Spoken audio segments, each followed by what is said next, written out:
네, 오늘 정치권 이슈들은 최수영 시사평론가, 최창렬 용인대 특임교수와 자세하게 짚어보겠습니다. 어서 오십시오. 네, 안녕하십니까. 국민의힘 비대위원장 얘기부터 해봐야 될 것 같은데요. 국민의힘 비대위원장에 예상했던 대로 한동훈 법무장관이 지명이 됐습니다. 김기현 대표 사퇴부터 한동훈 비대위원장 지명까지 8일 만에 그야말로 속전속결로 진행이 됐는데, 네, 한동훈 법무장관이 비대위원장으로 지명된 것 뭐 다들 예상하고 있었지만 어떻게 보셨습니까? 저는 당연한 수순으로 갔다 이렇게 보여집니다. 왜냐하면 사실 이제 오늘 윤재혁 원내대표가 여러 가지 이유를 들어서 소통도 강화할 수 있고, 그다음에 정권 참신한 인물로 총선 전략도 잘 구성할 수 있고, 그다음에 이제 여러 가지 여론조사상의 지지도 높기 때문에 MZ 세대를 이끌 수도 있고 여러 가지 이유를 냈는데, 저는 가장 먼저 그래도 제가 분석하면은 가장 큰 효과는 저는 국면 전환의 효과가 있을 것 같아요. 네. 사실은 이제 국민의힘이 그동안 이제 그 여당으로서 1년 반 오는 사이에 벌써 비대위만 3번째 아니겠습니까?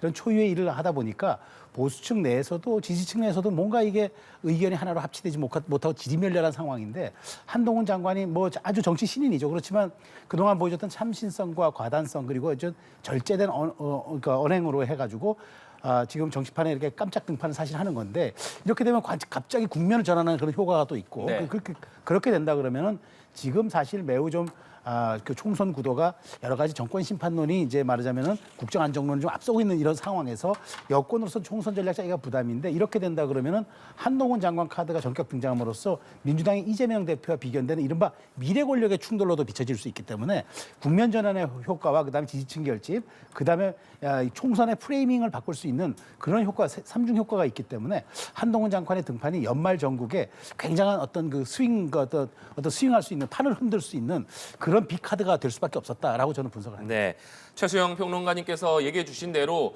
한동훈 법무장관을 비대위원장으로 영입해야 된다 이렇게 주장했던 쪽에서는 한동훈 카드가 판을 흔들 수 있기 때문이다 이런 얘기를 계속 해왔습니다. 교수님께서는 실제로 한동훈 비대위원장 카드가 지금 현재 국민의힘의 판을 흔들 수 있는 카드다 이렇게 보십니까? 현재로서는 국민의힘으로서는 아마 한동훈 카드밖에 없을 겁니다. 아마 김한길 위원장 얘기도 나왔었고 이뇨한 혁신위원장 얘기도 있었습니다만, 한동훈 장관이 그동안 이제 법무장관으로서 해왔던 여러 가지 이제 행태를 보면 언행의 반듯함이라든지 논리성이라든지 그런 것들은 다 이제 인정하는 바이기 때문에 이른바 미래 권력이라고 해서 이제 차기 주자로까지 이제 막 여론조사에 나오는 거 아니겠어요? 그렇긴 한데 그러한 것들은 이제 긍정적인 측면들이고, 이 정치권, 정치판이라는 게 그렇게 만만한 데가 아니잖아요. 그래서 지금 이제 그 검사하다가 법무장관 됐고 1년 7개월 정도 하고 이제 바로 정치권에 들어오면서 이것도 당대표 격으로 들어오는 거란 말이에요. 이것도 파격이죠. 파격인데, 하긴 윤석열 대통령도 검찰총장하다가 대통령이 됐으니까. 근데 이제 그러한 것들이 과연 앞으로 이 판을 흔드는데, 우리 최수영 평론가께서 말씀하신 것처럼 그야말로 판을 흔들고 국면을 전환해서 완전히 국민의힘 우위에 이런 전국 체제로 만들 수 있을 것이냐의 문제잖아요. 근데 제가 볼 때는 상당히 여러 가지 난관도 도사리고 있는 것 같아요. 일단 김건희 특검법이 28일에 통과되는 거 아니겠습니까? 그러면 다음 주에 아마 임명이 될 것 같은데, 취임을 할 것 같은데, 한동훈 비대위원장으로. 김건희 특검에 대해서 이제 상당한 이제 공방이 있을 거예요, 여야 간에. 아마 총선 때까지 지속이 되겠습니다만, 여기에 대해서 몇 가지 말씀을 했죠. 얘기는 했는데, 그런 부분들, 그리고 기존의 여의도 문법, 그리고 기존의 국민의힘, 여당의 문법과 어떠한 차이를 보이느냐가 저는 관건일 것 같아요. 기존의 국민의힘이나 여권처럼 이재명 대표 공격하기 바쁘고 피의자다 이런 식의 이제 야당에 대한 공세, 그리고 김건희 여사 보호하기 바쁘고 말이죠. 이렇게 된다면 저는 기존의 정치와 별로 차별성이 없을 것이다. 그럼 아무리 한동훈이 그동안 보여줬던 여러 가지 긍정적인 행태에도 불구하고 여권이나 중도층이 기대했던 바에는 미치지 못할 것이다. 그래서 아직은 단정하기 어려울 것 같아요. 일단 첫 번째 직면하는 난관을 김건희 특검법이라든지 이러한 것들에 대해서 어떠한 발언을 하고 어떠한 수위의 이제 메시지를 내놓고 그걸 좀 봐야 될 것 같아요. 막연하게 미래 권력이다, 그동안 잘했다 이거 가지고는 저는 그건 그런 이유가 되겠습니다만, 그건 파트너가 있는 것이기 때문에 상대가 야당이잖아요. 이 부분을 과연 어떻게 처리해 나갈 것인지 보고 좀 판단해야 될 거 아니냐라는 생각이 들어서 저는 현재로서는 반반입니다. 한동훈 장관이 기존의 정치 문법과 어떤 차이를 보이느냐가 관건이 될 것이다 이렇게 말씀해 주셨는데, 앞서서 한동훈 법무장관이 기존의 정치 문법을 여의도 사투리라고 얘기하면서 5천만 국민이 이해할 수 있는 뭐 문법을 쓰겠다 이런 발언을 한 바도 있습니다. 그렇기 때문에 한동훈 장관이 앞으로 어떤 정치적 행보를 보일 것이냐에 관심이 쏠리고 있는데 윤재욱 대표 권한대행이 한동훈 비대위원장 지명의 이유를 밝히면서 앞서 최수영 평론가님께서 말씀해 주신 대로 젊고 참신한 이미지, 정치인 이 부분을 강조를 했습니다. 그렇기 때문에 앞으로 특히나 한동훈 비대위원장의 첫 주목받는 행보 중에 하나가 비대위원을 어떻게 구성할지 그렇죠. 그 부분에도 쏠리게 될 텐데 어떻게 전망하십니까? 네, 그렇습니다. 그러니까 지금 한동훈 장관이 이제 등판하면서 그 사실 이제 기대감을 높이고 있는 게 한 몇 가지가 있죠. 네. 일단 한동훈 장관은 정치에 때묻지 않았다. 그러니까 말하자면 정치 신인이라는 얘기는 뒤집어 얘기하면 정치 개혁을 과감하게 추진할 수 있는 그런 그런 어떤 위치가 되지 않겠습니까? 네. 말하자면은 기존의 정치에 찌들지 않고 그다음에 기존의 여의도의 화법을 이제 사투리라고 표현했을 정도로 국민에게 공감 가는 걸 하겠다는 거잖아요. 그다음에 두 번째가 이제 당정 관계를 또 소통할 수 있다. 그다음에 세 번째가 이게 청년 소구, 그다음에 중도층에 대한 호감, 그다음에 보수층 결집 이런 효과가 있을 수 있다고 보는 거죠. 그런 측면에서 저는 이 청년 소구가 된다 그러면은 굉장히 비대위원회 이 구성 자체도 네. 굉장히 젊어질 것이다. 그러니까 저는 한동훈 장관이 비대위를 이끌고 나가자 하는 방향성과 어떤 어떤 지향점을 저는 이번에 비대위원 인선을 통해서도 우리가 일부 엿볼 수 네. 있지 않을까라 그런 생각이 듭니다. 왜냐하면 지금 사실 한동훈 장관에 대해서 어쨌든 당에서 강력하게 한 목소리가 거의 나오다시피 한 거 아닙니까? 물론 뭐 일부 반대 의견도 있었지만 그거는 한동훈 장관의 선대위원장 기용이 더 필요할 것이라고 이거 말하자면 진언하는 오히려 그러니까 사용법에 대해서 얘기를 한 거지 한동훈 장관이 갖고 있는 강력한 리더십에 대해서는 아무런 또 이의가 없었기 때문에 네. 저는 만일 이번에 이제 한동훈 장관이 비대위 구성해서 한다 그러면은 당내에서 한동훈 장관의 리더십이 좀 강력해질 것 같아요. 왜냐하면 이렇게 한 목소리로 한동훈 장관 등판을 요구했기 때문에 한동훈 장관이 이끌어가는 비대위원장으로 이끌어가는 거기에는 상당 부분 동의해주고 힘을 실어줄 거라고 저는 생각이 되거든요. 그래서 이제 그 비대위원 구성을 한동훈 장관의 뜻에 좀 대단히 부합하는 그런 진용을 포진할 것 같고 그 방향성이 향후 또는 저는 공천에 대한 방향성도 우리가 일부 예측해 볼 수 있는 그런 사안으로 이어지기 때문에 저는 한동훈 장관이 이제 아마 3일 정도 시간이 걸릴 겁니다. 이제 전국위원회 네. 소집해가지고 의결을 받아야 되기 때문에 그럼 대략적으로 한 26일 정도가 아마 비대위가 출범한 날짜로 되는데 그러면 그때부터 이제 비대위원을 인준하고 또 인선하고 또 이제 의결 받아야 네. 되겠죠. 최고위 의결 받아야 되겠죠. 자, 그렇다면 여기서 저는 한동훈 장관의 당을 이끄는 리더십과 그다음에 총선 공천의 방향성까지도 조금 엿볼 수 있는 그런 우리가 좀 예지력 있는 대목이 되지 않을까 그런 생각이 듭니다. 네, 말씀해 주신 대로 한동훈 비대위원장이 비대위원을 과연 누구를 앉히느냐 이것도 한동훈 비대위원장의 어떤 정치적인 메시지로서 큰 역할을 하기 때문에 이 부분에도 좀 많은 주목을 받을 것 같은데 교수님 어떻게 전망하십니까? 그렇죠. 비대위원회 이제 그 소양을 좀 봐야 되겠죠. 뭐 지나치게 보수적인 인물로 이제 비대위를 채운다면은 뭐 기대할 게 없을 것이고 중도 진보적인 성향까지도 포함할 수 있는 그런 비대위가 돼야 될 겁니다. 그리고 기존의 우리 여권의 그 보수적인 그 어떤 문법들, 그런 언사들 이런 것들이 아닌 좀 뛰어넘는 그러한 것들을 보여줄 때 이제 한동훈 이 비대위원장이 그야말로 본인이 얘기했던 것처럼 여의도 문법이 아닌 여의도 새로 여의도의 이제 언어를 만들어가는 게 아니냐 이렇게 봐야 될 거예요. 그래서 아직은 뭐 전혀 누군지 모르니까 평가할 수가 없습니다. 그래서 일단은 비대위원을 어떻게 구성할지, 비대위를 어떻게 구성할지 봐야 될 것 같고 앞으로 말씀을 나누겠습니다만 이 양극단으로 갈려요. 한동훈 장관이 보여줬던 참신성이 그게 이제 긍정적으로 발휘가 될지 그렇지 않고 윤석열 대통령과 오버랩되면서 말이죠. 오히려 윤석열 대통령 정권 평가를 강화하는 그런 효과가 있을지 그건 어떻게 이제 그 쟁점들이 어떻게 진행되냐에 따라 이렇게 갈릴 것 같습니다. 만약에 윤 대통령과의 차별화에 성공하면서 좀 심하게 더 나아간다면은 대통령과 좀 각을 세울 때 각도 좀 세우고 말이죠. 과거에 제가 기억하는 게 1996년도 제가 그때 정당이 있을 때였는데 15대 총선 때 이회창 국무총리가 YS하고 그 장관 재청권 가지고 이제 그 헌법대로 하겠다 이래서 이제 해임이 됐단 말이에요. 해임이 된 국무총리가 이제 신한국당에 왔었잖아요. 그리고 난 다음에 그때가 96년도 15대 총선인데 그때 성공을 했어요. 이회창 총재가. 이회창 총재는 계속 YS 비판했었거든요. 과연 그게 가능할 것인가? 말하자면 여당의 비대위원장이나 여당의 대표는요. 기존의 권력을 비판할 수 있어야 돼요. 그럴 때 이 뭔가 시너지가 생기고 중도층을 견인할 수 있는 거예요. 근데 아무리 봐도 한동훈 장관이 물론 맹목적으로 맹종하지 않는다. 제가 봐도 한동훈 장관의 그동안의 언행은 반듯해요. 논리적이기도 하고. 근데 과연 그렇다 하더라도 윤 대통령도 사람에 충성하지 않는다라는 말씀을 했었잖아요. 네. 근데 그렇다 하더라도 과연 윤 대통령이 해왔던 것들에 대해서 비판할 수 있을 것인지. 제가 말씀드리고자 하는 건 이겁니다. 왜 지금 윤석열 대통령 정부가 민주화 이후에 역대 어느 정부보다도 지지율이 정체돼 있는가를 볼 필요가 있어요. 그 보편적인 우리의 인식 같은 게 있잖아요. 네. 지난해 이태원 참사 같은 경우도 결국은 뭐 책임지는 인사가 없었고 지금도 이제 행안부 장관이 그대로 있고 말이죠. 그 다음에 홍범도 장군 흉상 이전 같은 거 저는 뭐 지금도 도저히 이건 이해가 안 가는 논란이라고 생각하거든요. 무슨 좌우의 문제도 아닌 걸 가지고 이렇게 이제 좌우의 편향을 이념을 가르고 이런 것들이 중도층, 중도보수나 중도진보층들 이른바 중도층들에게 대단히 불편해 보였던 거거든요. 그리고 부산 엑스포 유치도 실패했으면 거기에 대한 누군가 책임을 지고 그건 뭐 단순히 실패했다고 라기보다는 너무나 예상이 네. 빗나갔단 말이에요. 그리고 국민을 거의 그야말로 희망 고문한 건데 이런 것들에 대한 책임을 지는 이른바 책임 정치라는 면이 부족했다라는 거. 그리고 야당도 문제가 큽니다만 거부권이 남발됐던 측면이 있고 말이죠. 인사청문회도 마찬가지고 이런 것들에 대해서 계속 이제 그 윤석열 대통령을 지지했던 지지자들이 이탈했던 거였거든요. 그러면 과연 이러한 부분들을 스스로 반성하고 스스로 성찰하고 앞으로 이러지 않겠다고 얘기하는 게 그게 차별화시키고 각을 세우는 거예요. 각을 세운다는 게 당정 관계가 일단 같이 가야 되는 것이기 때문에 무조건 대항하고 이러라는 얘기가 아니거든요.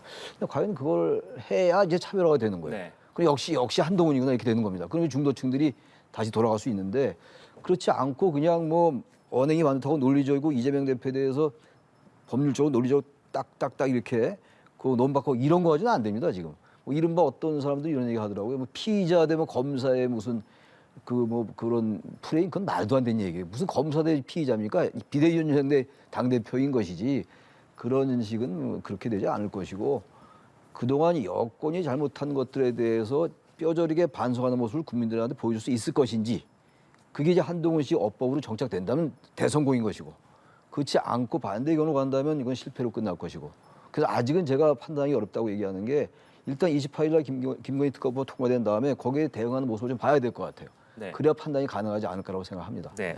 지금 최 교수님께서 말씀해 주신 대로 기존의 집권 여당에서 비상대책위원회가 만들어지고 비대위원장을 맡은 사람들 최 교수님 말씀대로 김영삼 전 대통령 시절에는 김 전 대통령과 각을 세웠던 이회창 네, 그렇죠. 총리가 선대위원장을 맡아서 선거를 승리로 이끌었고 또 이명박 전 대통령 시절에는 이 전 대통령을 비판하던 박근혜 의원이 비대위원장을 맡아서 비대위를 총선을 승리로 이끌지 않았습니까? 그렇죠. 그렇기 때문에 한동훈 비대위원장은 윤석열 대통령과 워낙 각별한 관계로 알려져 있고 그렇기 때문에 기존의 어떤 집권 여당에서 비대위의 성공 사례와는 역대 성공했던 비대위원장들의 사례와는 약간 다르다 이런 얘기들이 나오고 있는데 결국 관건은 한동훈 비대위원장이 어떤 스탠스를 보이느냐 아니겠습니까? 어떻게 전망하십니까? 네, 그렇습니다. 저도 몇 차례 방송에서 말씀드렸습니다만은 한동훈 비대위는 사실 한 번도 가보지 않은 길입니다. 이게 지도에 없는 길을 가는 거예요. 원래 루틴한 대로, 관습대로, 관행대로 한다 그러면은 대척점에 있는 분을 갖다 놓는 거예요. 네. 그래서 그동안에 거기로 비상대책위원회가 출범했다는 거는 그동안에 했던 당의 그런 모습들과 당의 그런 메시지, 정책 이런 모든 것들이 국민 눈에 부족했기 때문이라는 거 아니겠습니까? 그러니까 새로운 대척점에 있는 걸 갖다 놓음으로써 그것을 보완하고 그것을 대체하는 그런 효과로서 국면을 전환해 줘야 되는데 사실 한동훈 장관은 정말 말하자면 정치 경험도 없겠지만 아주 윤석열 대통령의 가장 가까운 측근과 이른바 복심으로 평가받는 분이라 그러면 오히려 당정이 더 일체화되는 것 아닌가, 당정이 더 말하자면 한 몸이 되는 게 더 강화되는 것 아닌가 이런 오해를 받을 수 있는 상황에서 된 건 아닙니까?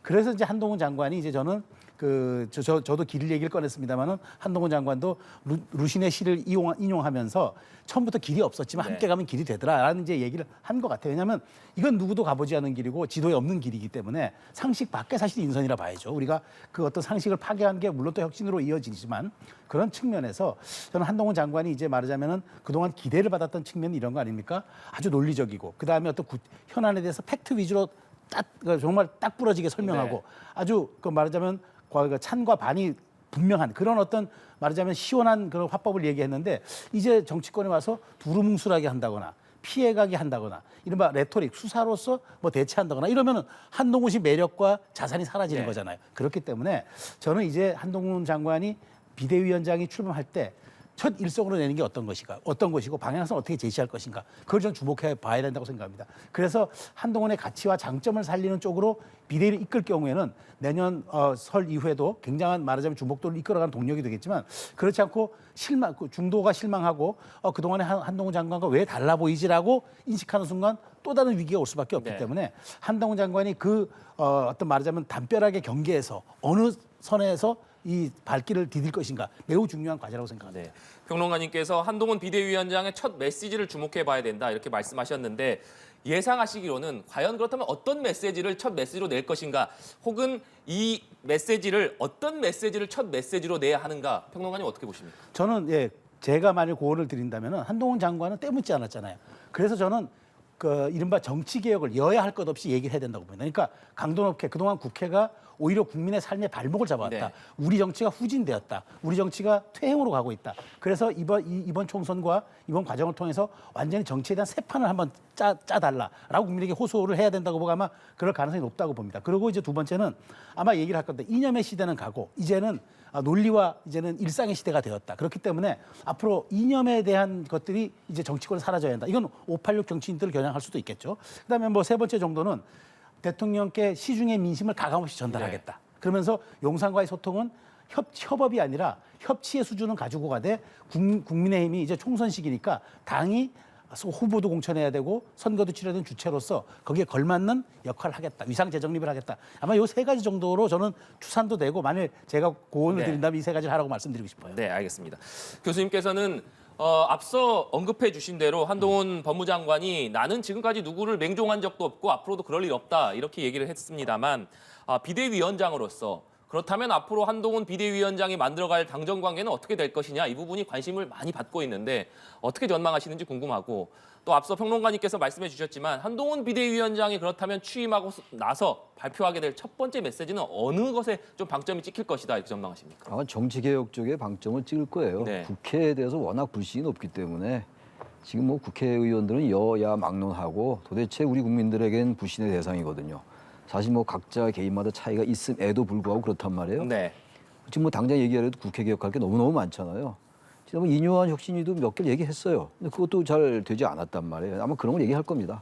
여야 누구나 다 지적하는 네. 문제일 것이고 면책특권이나 부채법특권 이런 얘기도 할 것 같고 국회 뭐 세비 삭감 수당 이런 얘기도 할 것 같고 그런데 그런 거 가지고는 별로 임팩트가 있다고 보기 어렵고 인적쇄신 얘기도 할 겁니다. 아마 네. 인적쇄신도 지금 이제 지난번 이뇨한 위원장이 얘기했던 거 중진이나 기득권 포기하는 거 이런 건 얘기할 거예요. 그 이제 다른 사람이 얘기하는 것보다 한동훈 장관이 얘기하면 좀 더 무게는 실릴 겁니다. 일단 참신성이 있기 때문에 기존 정치는 아니란 말이에요. 그런 점에서 상당한 저는 점수를 주고 싶은데 그런 건 다 하는 얘기고 역시 지금 말씀처럼 이른바 수직적 당정관계인데 수직적 당정관계라는 게 대단히 추상적인 말이잖아요. 근데 이건 정말 중요한 얘기입니다. 여당이 도대체가 대통령 앞에서 작아지잖아요. 대통령 앞에만 서면 작아지는 이 여당 의원들. 그래서 김기현 체제가 실패한 거예요. 도대체가 물론 공천 때문에 그렇긴 합니다만 대통령이 공천권도 없습니다, 사실. 근데 대통령한테 눈치 보느라고 바빴던 게 지금의 국민의힘이고 그래서 저렇게 비상하게 된 거예요. 비상하게 되니까 지금 3번이나 비상대책위원을 꾸미는 거 아니겠어요? 지금 집권한 2년도 안 됐는데 그럼 그 이유를 따져봐야 돼요. 공부를 잘 못하면 공부 못한 이유를 따져서 공부 방법을 바꿔야 될 거 아니에요, 시험 공부 방법을. 네. 근데 여전히 뭐 정치개혁이나 얘기하고 이재명 비판하기 바쁘고 이렇게 된다면 그건 잘하는 공부가 아니에요. 왜 도대체 성적이 안 오르는가를 본다면 제가 아까 말씀드린 그거예요. 몇 개만 나열해도 바로 그래서 윤석열 대통령한테 지지가 이탈했던 거였거든요. 그게 뭐 이른바 지식인들 그리고 보편적인 우리 이제 중산층들 시민들이 보기엔 저렇게까지 왜 해야 되지? 이런 것들이 있어요. 이건 뭐 민주당을 지지하는 건 전혀 다른 문제라고요.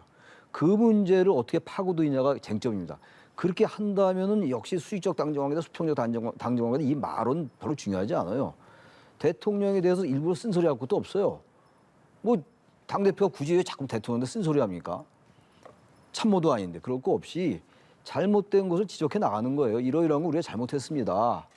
그 여권 전체가 잘못한 거지 윤 대통령만 잘못한 건 아니잖아요. 그 지적해 나가면서 그러면서 우리 앞으로 이렇게 바꾸겠다. 이렇게 얘기하는 것과 김기현 전 대표는 그렇게 얘기하지 않았잖아요. 무조건 옹호하기 바쁘고 지금 민주당이 비판하는 이유가 뭐예요? 이재명 대표 그 사법리스크 비호하기 바쁜 친명 때문에 지지율이 안 나오는 거 아닙니까? 네. 그쪽도 마찬가지예요. 이쪽도 그거를 어떻게 의사가 환자 진단해서 처방하듯이 어떻게 진단하고 어떻게 처방할 것인가 문제입니다. 그러니까 한동훈 장관이 지금 여권의 지지율 정체가 왜 저렇게 나오는 것인가 지금 어떻게 처방하고 있는지 모르겠어요. 진단하고 있는지.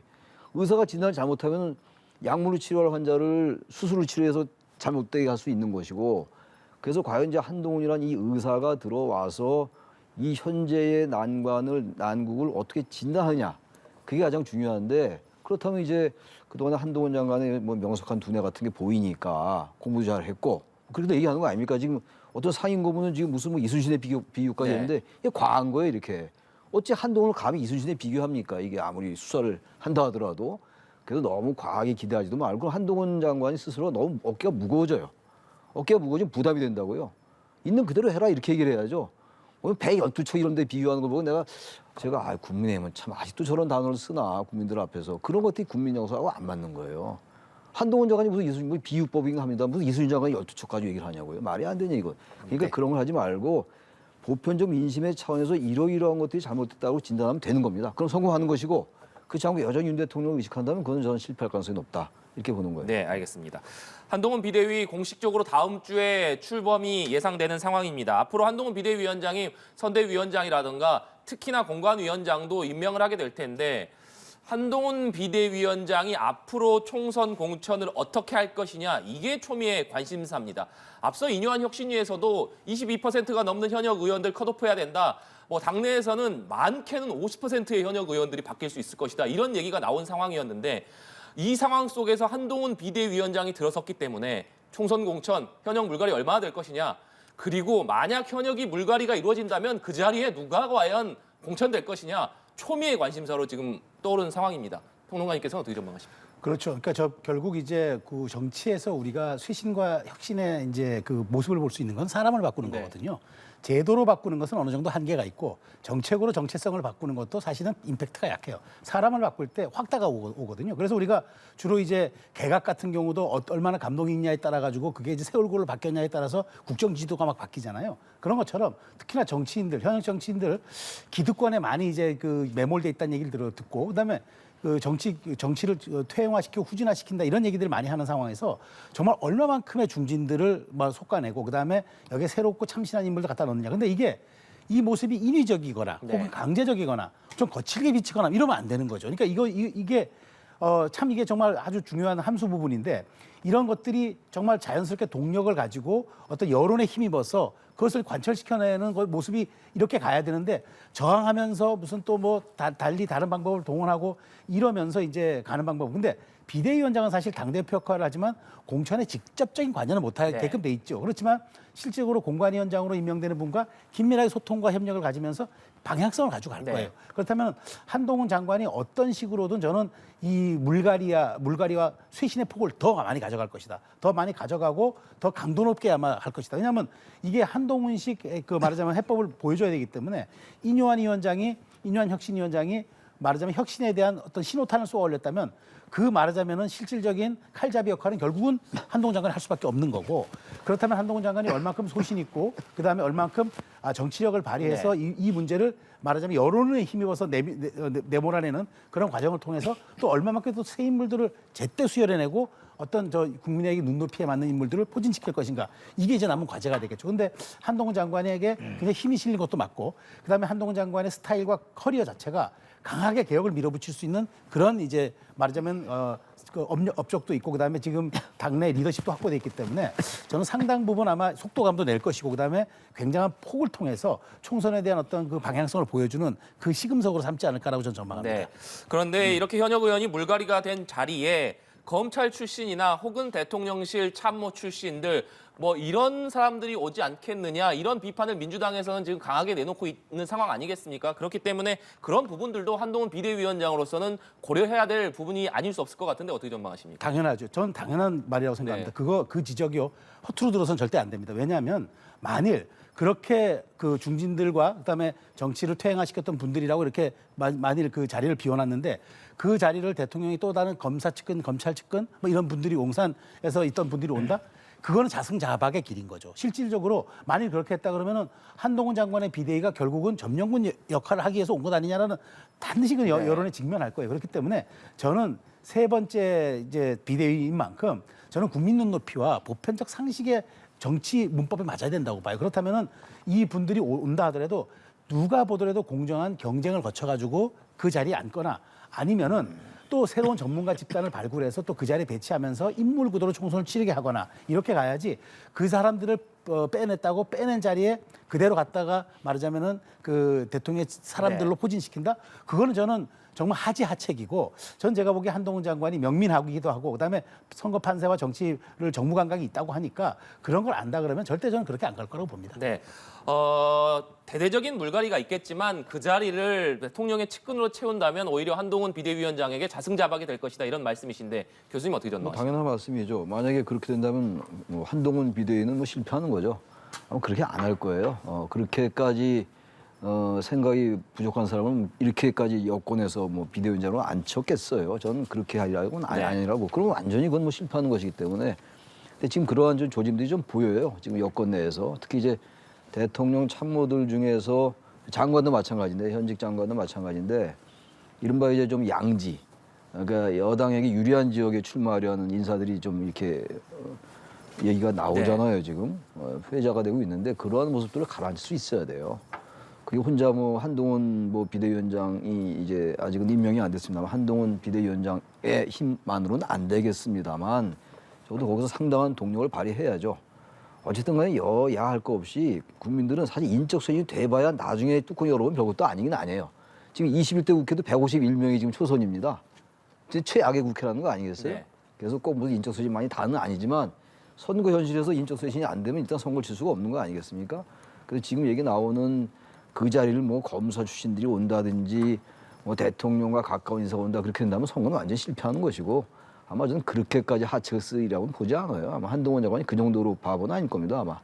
그렇다면 아예 뭐 얘기거리 자체가 안 되는 것이고 네.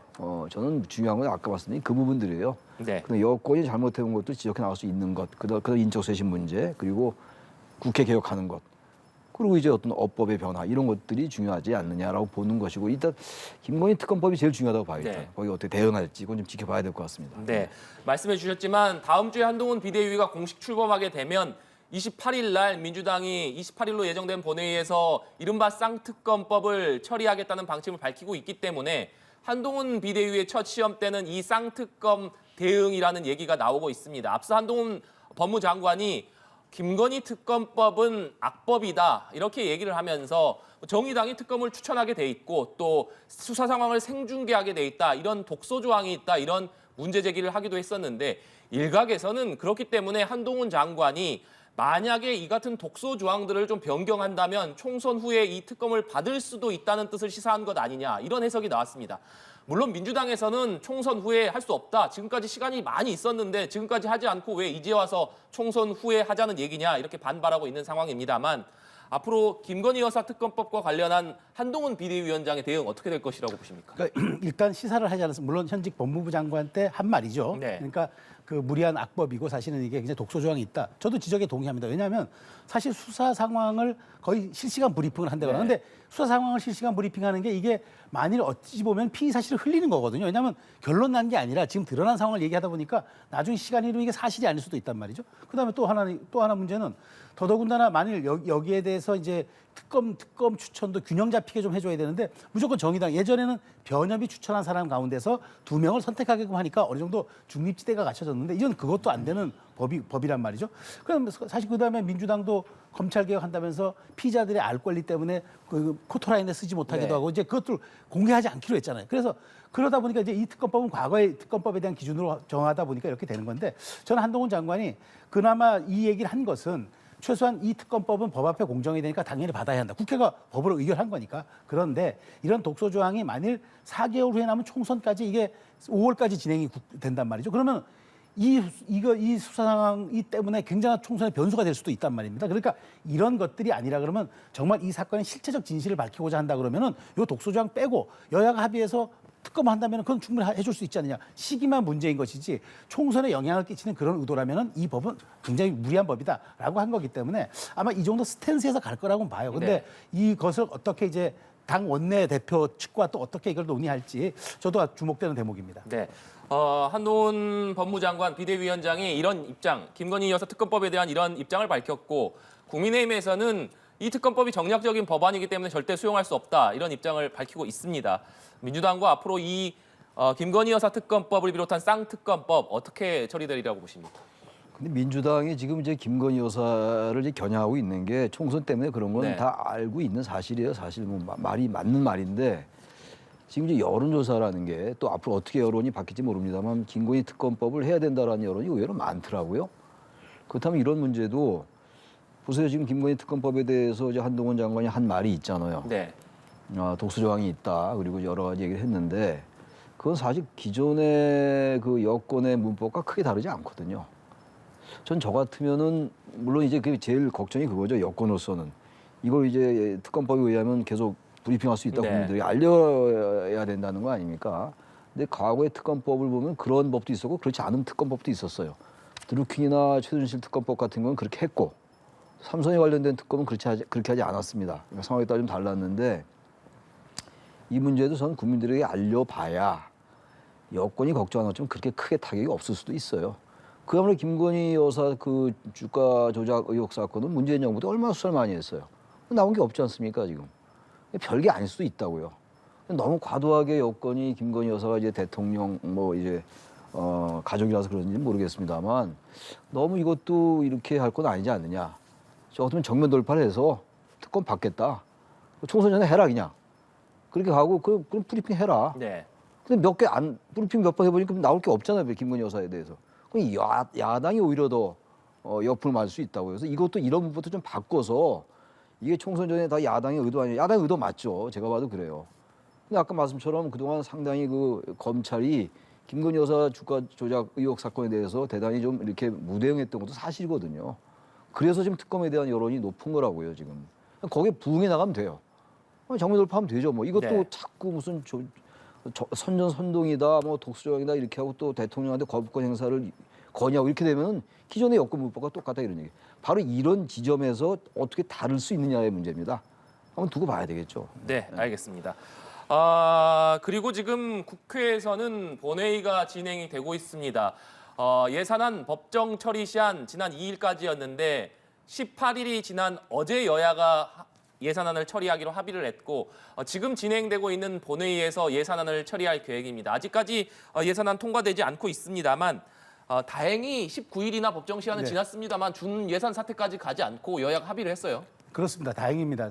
원래 이제 정부가 이제 그 12월 2일을 예산 통과로 그 데드라인으로 둔 것은 법정 시한으로 둔 것은 이게 회계연도 30일 전에 이제 통과를 시켜야 준비해가지고 하기 때문에 한 건데 18일이나 늦었지만 저는 다행스럽게 생각하고 여야가 전 오랜만에 균형 잡힌 정치적을 한 것 같아요. 그러니까 서로 무리하게 얘기 안 하고 필요한 예산, 뭐 R&D 예산 증액하고 민주당의 지역 화폐 예산하고 새만금 예산 당초 요구에서 절반씩만 받고 그다음에 정부 예산 원전 예산 다 살리고 그다음에 정부가 하고자 했던 그런 그 지금 정책에 대한 얘기들은 전부 살려놨거든요. 그렇게 하다 보니까 정부가 보다 당초 4조 2천억 원 감액돼 가지고 실질적으로 정부가 긴축 재정을 하겠다는 것에서 부합도 됐고 해서 그나마 오랜만에 저는 건전 재정의 기조를 지킨 것까지 해서 정말 그 다행스럽게 생각합니다. 그런데 뭐 이제 뭐 사실 오늘 늦은 것은 다른 때문에 늦는 게 아니라 시트 작업 때문에 좀 늦는다고 하는데 어쨌든 좀 지각은 했지만 그럼에도 불구하고 준예산 사태라든가 그다음에 민주당의 단독 예산안이 통과된다든가 이런 말하자면 파행을 겪지 않고 그나마 여야가 이런 식으로도 좀 타협과 좀 접점을 발휘하면은 저는 다른 문제도 좀 잘 해결될 것 같은데 그나마 만시지탄의 감은 있지만 그나마 좀 다행스러운 정치권의 이번 합의였다고 저도 평가합니다. 네, 교수님 어떻게 평가하십니까? 뭐 잘한 거 없죠.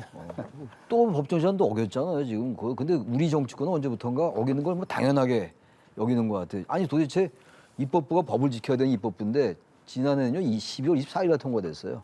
그나마 나흘 빨리 되면서 이제 잘했다고 그러는데 국회가 참 이것도 반성해야 됩니다. 당연히 헌법에 나와 있는 법정 시한을 지켜야 되는데 오히려 지키면 이상하게 되는 이런 상황이라서 그러나 어쨌든 우리 최평론가님 말씀처럼 그래도 늦은 감이 있지만 작년의 기록을 갱신하지 않아서 다행이다. 전 그 말씀만 드립니다. 네, 알겠습니다. 오늘 두 분 말씀은 여기까지 듣도록 하겠습니다. 지금까지 최수영 시사평론가, 최창렬 용인대 교수와 함께 얘기 나눠봤습니다. 오늘 말씀 고맙습니다.